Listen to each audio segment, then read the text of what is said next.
Welcome back, everybody. My name is Tucker, and today is another episode of the SL Show. Today we're going to be going over the ESPN Power Rankings in the NBA, as we do every single Monday. Then I'm going to be talking about something weird going on with the Brooklyn Nets, and then we're going to finish up with our headline of the day. So first up, as we look at the Power Rankings on ESPN that are posted every single Monday, at the number 2 spot is the Milwaukee Bucks. And the reason that I want to talk about this team is because I feel like a lot of people just aren't, despite the fact that they're playing really well right now. ESPN has them at number 2 in their most recent power rankings. They've won 7 in a row and 11 of 12 and are sitting at 13-3, which is the best record in the Eastern Conference, and they have a top 5 rating in both offense and defense. And they're doing all that even though Chris Middleton has missed a good amount of games and will continue to miss some significant time with injury, and Brook Lopez really hasn't found a good rhythm yet from three-point range, but they're still managing to keep this team together and to be playing really well, mostly because Giannis Antetokounmpo is absolutely playing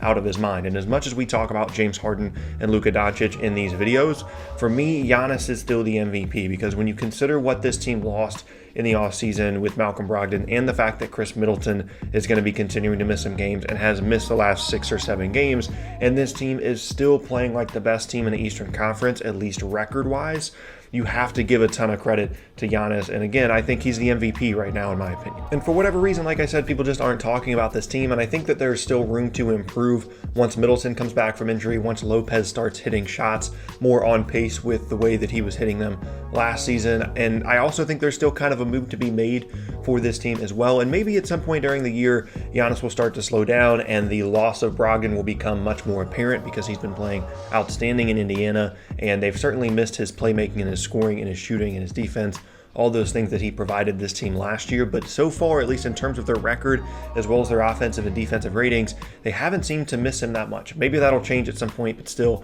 I wanted to take a moment to give them some credit, and ESPN currently has them at number 2 in their power rankings. And then we drop all the way down to number 21, and the Portland Trailblazers. And I've talked about them a few times just kind of briefly in these videos, but I've never really gone in depth and talked about why they're struggling so much. And they're really getting into a pretty dangerous part of their season. They've lost 6 of 7. They're currently 5-12 on the year, and that is the second worst record in the Western Conference. Now, to be fair, during this most recent stretch in which they've lost 6 of 7, Damian Lillard did miss 2 of those games, and they've been trying to work in Carmelo Anthony into the rotation. But that's really the big issue for this team, is personnel and a lack of depth on the wing and at the forward spots. And more than anything else, just injuries are really hitting this team hard. I already talked about Damian Lillard, but Zach Collins has missed a ton of time. Hassan Whiteside has missed a few games. And then Jusuf Nurkic is still recovering from a leg injury that he suffered last year. And prior to that injury, he was playing like a legitimate part of a big 3 in Portland. He was playing extremely well. And the fact that he's not there is definitely hurting this team, probably more so than missing out on Collins and a couple of games from Whiteside. And I do still think that this is a playoff caliber team when fully healthy. I don't know if that's ever going to happen for them this season. And even if it does, it's probably going to end up being too late for them. And part of this is their own fault, because there are plenty of other teams around the league that are suffering injuries that are able to cope with it better than the Blazers have so far. But they just came into the season with a severe lack of depth at the wing and the forward spots. Guys like Mario Hezonja are out there playing big minutes. And again, part of that's because of injuries, but also because they traded away players like Mo Harkless and they let Alfred Camino walk in free agency. And those players would be massively helpful for this team right now. Now, I do think that some of their issues do go even deeper than that. They've always had this huge reliance on Lillard and McCollum to play extremely well to kind of carry them. And outside of that, they're really struggling to find offense. And again, I think a big piece of this is just the fact that Jusuf Nurkic isn't there. Maybe they'll turn it around, but right now I think 21 in the power rankings is a good place for them to be at 5-12 in what's going to be a really tough Western Conference the rest of the way. And then last up at number 27 is another team that I feel like people aren't really talking about, but in this case, it's how bad they've been, and that is the Atlanta Hawks. And with how much buzz there is around Trae Young, and he's playing out of his mind, like on a nightly basis, whenever he plays, there seems to be some kind of crazy play, and he's putting up crazy numbers. But apart from him, there haven't really been all that many positives for the Atlanta Hawks, specifically since John Collins has been out with the suspension. They've lost 6 straight and 9 of their last 10, and like I said, Collins has only played 5 games because of his suspension. Cam Reddish has looked absolutely awful. Kevin Huerter has looked slow after trying to recover from an injury to begin this season, and they don't really appear to be a very good team right now. And we knew coming into this year that they were going to be a young team, and some people still like them as potential playoff sleeper, but to this point it's been shown that they just don't have the experience to really be that kind of team right now. Now, I do like obviously what I've seen from Trae Young, but also DeAndre Hunter has impressed me as well, but currently this team just isn't producing at the same level that a lot of people hope that they would at the moment. Now, there are positives. Once John Collins comes back, maybe they'll end up being a lot better, and they could still obviously push for an 8th seed in the Eastern Conference. That's going to be a realistic possibility for most of the season for them, unless they just completely bottom out. And then once Collins comes back and maybe they get a little bit healthier, Cam Reddish gets a little bit more use to the NBA game, yes, things could end up looking up for them. But even then, even if they get a high lottery pick and they're not very good this year and they only win like 25 games, that's not the worst thing in the world for them either. So they're still in a good place moving forward, but this season certainly hasn't been the kind that they were hoping for coming into this year. And now at 27 in the power rankings, I think that's pretty fair. Moving on now, let's talk about the Brooklyn Nets. And it's kind of funny here because if you go back, I think it was on the 19th last week, November 19th, I put out an SL show, and part of the thumbnail was me saying that I'm worried about the Brooklyn Nets. And at the time I was, and since I put out that video, the Nets haven't lost. They've won 3 games in a row. Now, to be fair, they've beat the Hornets, Kings, and Knicks in those 3 games, and they barely beat the Knicks in their most recent game. So it's not like they're world beaters or anything at the moment, but Spencer Dinwiddie is playing better over the last couple of games, seems to be getting more comfortable, and they're doing all this even without Kyrie Irving and Karis LeVert. And so, of course, what's going to end up happening, you're going to be looking on Twitter and Instagram this week, and people are going to start saying, hey, maybe the Nets are better without Kyrie Irving, because this is what we do, right? As soon as a player goes down and a team plays 3 really bad teams and manages, to get a couple of wins, all of a sudden the team is better without them. Obviously, it's not true at all. They're 4-1 since Kyrie has begun missing games, with one of those losses being the awful Pacers loss that started me talking about the fact that I was worried about the Nets in that video last week. So I'm still worried. I still worry about our offense against good teams and our defense against any team.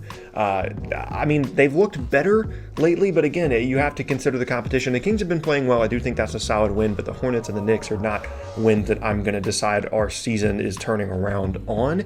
But maybe this isn't so much of a bad thing that some of these other players are getting some run. Dinwiddie's kind of getting back into a rhythm, and then when LeVert and Kyrie come back, our offense should be significantly better. Now, I do still have plenty of defensive concerns, but again, players like Jared Allen, Taurean Prince, Spencer Dinwiddie are getting more offensive responsibility. They're getting in a better rhythm, and maybe that will end up being a really good thing for this team, sitting at now 8-8, potentially pushing for one of the back half playoff spots in the Eastern Conference. And last up now is our headline of the day, and it's going to be about Luka Doncic, because why wouldn't it be? The headline says, NBA rumors, Kings passed on drafting Luka Doncic because of his father, and man, does that look bad. And this is as a result of an interview on the Woj Pod, and the direct quote is, my understanding is that Divac, the GM of the Kings, being so close to Luka and knowing his dad so well factored into their decision.